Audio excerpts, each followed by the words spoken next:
As you guys can see, this is the old system, and then I was having problems putting the thermostat here, and it was hitting the, well, my chassis, the Datsun. So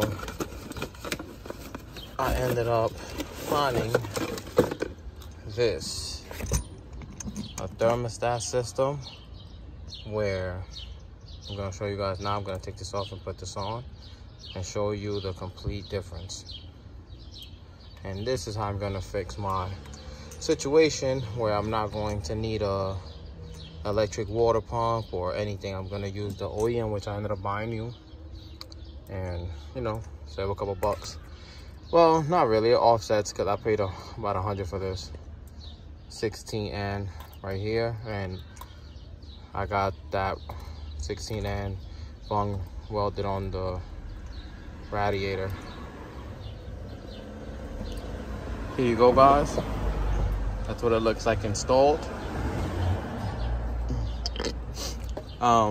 This is for the sensors, the hot water sensor, but I'm pretty sure I'm gonna end up, I don't know if I can find a 90-degree or something. Yeah, it's a fit here. But for the meantime, this definitely helps me keep my stock water pump. And they bring one of these if you don't want to use this. You know how the stock one had these two lines. They bring, which is weird. It should have bought two of these, but it didn't for whatever reason. So I might have to get another one of these. I'll figure it out. But yep, this right here, I don't know what goes in here.